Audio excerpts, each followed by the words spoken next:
Olá, nesta aula vamos falar sobre a segunda armadilha da mente humana, conhecida como o coitadismo.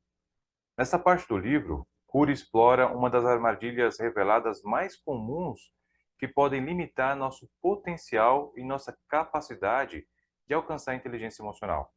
Meu nome é Rafael Neves, psicanalista, especialista em dependência emocional. Mas antes de seguirmos para o coitadismo, eu quero ler uma parte do livro que vai complementar a aula anterior, que falamos sobre o conformismo. Abre citação do livro. Os conformistas são reis das desculpas. Os conformistas são reis das desculpas. Sempre têm justificativas para não atuar, não treinar, não exercitar seu intelecto. Raramente duvidam daquilo que os controla e proclamam: não concordo comigo mesmo, não aceito esse destino.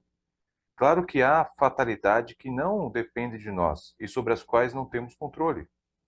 Devemos aceitá-las com humildade e serenidade, mas no que depende de nós, jamais deveríamos nos isentar de agir. Alguns conformistas vestem o manto da humildade, mas por dentro exalam o aroma do egoísmo. Nem sempre o conformista é egoísta com os outros, mas certamente o é consigo mesmo. Não tem um caso de amor consigo mesmo. Não usa todo o seu potencial para executar seus sonhos e superar suas falhas. Os conformistas parecem desapegados a preconceitos, mas na realidade são profundamente aferrados à sua visão estreita de vida e às suas manias. Alguns parecem desprendidos do dinheiro, condenam o materialismo, mas no fundo o amam silenciosamente. Coloque uma fortuna em mãos que o monstro da cobiça que hiberna como janelas killer no seu inconsciente se despertará. Alguns são mestres do disfarce. Dizem que está tudo bem, não assume suas reais dificuldades, não pede ajuda nem treina o seu eu para correr riscos. Tem medo de serem criticados, vaiados ou vencidos. Reafirmo que todos nós bebemos elevadas doses de conformismo em alguma área da nossa personalidade. Alguns são ótimos para resolver problemas dos outros, mas são péssimos para resolver os seus. Outros são intrépidos para estimular seus amigos a sair do lugar, mas não têm coragem de vencer sua paralisia. Preferem a falsa proteção do casulo em que se escondem a ousar viver em um mundo livre com suas nuances e perigos. Então aqui já vou começar a falar sobre a definição do coitadismo. O coitadismo é uma postura adotada por algumas pessoas que se veem constantemente como vítimas, atribuindo suas dificuldades e fracassos aos outros ou às circunstâncias externas. Essa mentalidade de coitadista pode levar à falta de iniciativa, à passividade, à dependência emocional e à ausência de responsabilidade pessoal. Quais são as características do coitadista? Crença de que a vida é injusta, que as dificuldades são exclusivamente impostas a elas. Sentimento de pena de si mesma e a busca de compaixão para a atenção dos outros.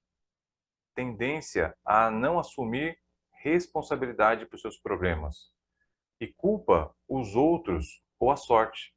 Isso é muito comum. Mas também a estagnação emocional e falta de motivação para buscar soluções ou melhorar sua situação. Aqui eu vou ler uma outra parte do livro, do Código da Inteligência, página 48, que é bastante interessante também. O coitadismo é a arte de ter compaixão de si mesmo. O coitadismo é o conformismo potencializado, capaz de aprisionar o eu para que ele não utilize ferramentas para transformar sua história. Vai além do convencimento de que não é capaz, entra na esfera da propaganda do seu sentimento de incapacidade. O coitadista faz marketing de suas crenças irreais, impotências, limitações. Não tem vergonha de dizer: sou desafortunado, sou um derrotado, nada que faço dá certo, não tenho solução, ninguém gosta de mim. São pessoas com notável potencial, mas o jogam no lixo, incorporam o papel dramático e autopunitivo de que estão programados para serem fracassados. Nada é tão violento contra si mesmo. Nem todo conformista é coitadista, mas todo coitadista é um conformista. Por que o coitadista demonstra seu complexo de inferioridade e sua miserabilidade? Porque usa sutilmente e às vezes inconscientemente a sua miséria para que os outros gravitem na sua órbita. Portanto, tem ganhos secundários com sua propaganda. O conformista está sempre esperando que os outros o encorajem, o animem, o estimulem com palavras tais como você é capaz, não desista, você é inteligente, você é querido. São ricos e não o sabem.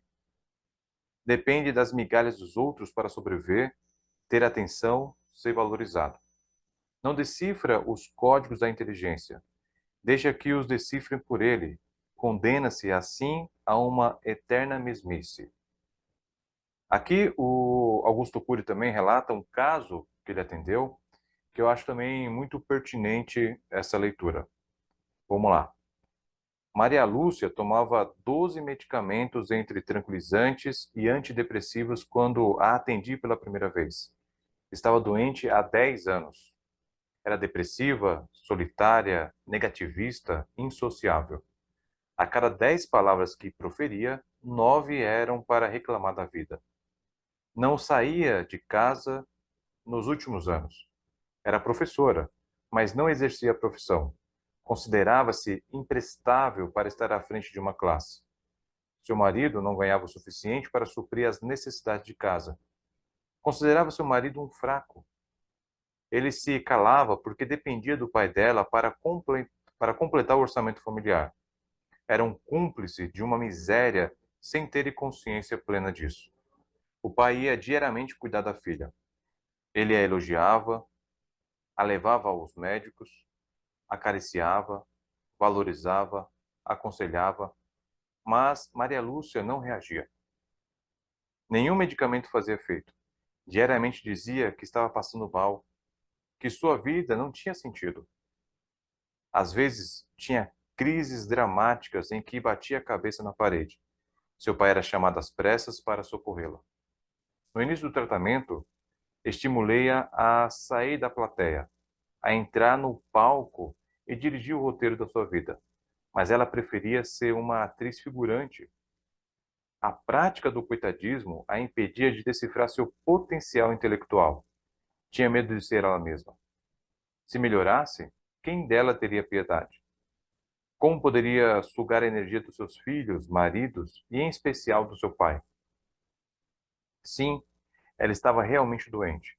Não estava simulando, mas não sabia que havia aprendido a usar a sua doença para ter ganhos secundários, para ter migalha de prazer e atenção. Os meses se passaram e pouco a pouco fui lapidando o seu eu para sair da plateia. Resistia em deixar de ser doente, embora conscientemente o quisesse. Como a vida tem acidentes imprevisíveis, um dia sua mãe morreu. Tempos depois, seu pai arrumou outra esposa e em poucas semanas ela entrou em choque com a madrasta. Foi um caos. O pai se afastou da filha, o dinheiro secou, a superatenção se evaporou. E agora? Tinha de sair do útero de casa e se virar no útero social. Foi o que fez. A mulher coitadista decifrou vários códigos da inteligência. Começou a resgatar seus sonhos e a lutar por eles. Começou a enfrentar suas crises e seus sintomas sem apoio de ninguém. Começou a enfrentar seus fantasmas interiores. Para quem não saía da cama, era uma tarefa árdua, mas pouco a pouco, a imprestável profissional começou a brilhar como professora. Rompeu as algemas psicossociais que financiavam suas doenças e libertou sua inteligência. Eu acho que essa é uma história que reflete em muitas pessoas. Você ter essa consciência de que talvez, né, a sua doença, os seus comportamentos te tragam recompensas secundárias, te colocará num nível mais alto, para que você fique cada vez mais autoconsciente e comece a caminhar em direção à sua autorrealização. Então, quais são as consequências do coitadismo? Ah, as principais são limitação do potencial pessoal e profissional, relacionamentos prejudicados pela dependência emocional, isso é muito comum, muito comum. Vários casos que eu atendo, especificamente a dependência emocional, baixa autoestima e falta de confiança em si mesmo, dificuldade em lidar com os desafios e superar as adversidades. E aqui então eu vou te trazer algumas estratégias que podem fazer você superar o coitadismo, que é muito importante. Que são elas? A principal, autorreflexão e autoconhecimento. Identificar padrões de pensamentos e comportamentos que reforçam o coitadismo. Também assumir a responsabilidade. Reconhecer que somos os principais responsáveis por nossa vida e que podemos agir para mudar a situação. Desenvolver a resiliência. A resiliência é um fator muito importante para você também sair do coitadismo. Aprender a lidar com os desafios, superar as adversidades com otimismo e maturidade. Muito importante também é você cultivar a gratidão, focar nas coisas positivas da vida e reconhecer as oportunidades de crescimento. Buscar ajuda profissional também pode ser muito importante. Em casos mais graves, pode ser necessário procurar um psicólogo ou um terapeuta para auxiliar na superação do coitadismo. Agora eu vou falar aqui de alguns exercícios que podem ser muito importantes para você cada vez mais sair do coitadismo. São exercícios práticos que podem te ajudar. Discuta com pessoas de confiança ou tenha um diálogo interno sobre experiências pessoais em que você se sentiu vítima ou agiu com o coitadismo. Após a discussão ou o diálogo interno, imagine estratégias ou ações que poderiam ter sido adotadas para superar o coitadismo e lidar de forma mais efetiva com a situação. Comece também a estimular a sua reflexão individual sobre as estratégias que você adotará daqui em diante, para que você possa, então, incentivar a aplicação delas no dia a dia. Tenha certeza que isso pode te ajudar a ter uma melhor compreensão de si mesmo. Espero que você tenha gostado. Eu fico por aqui.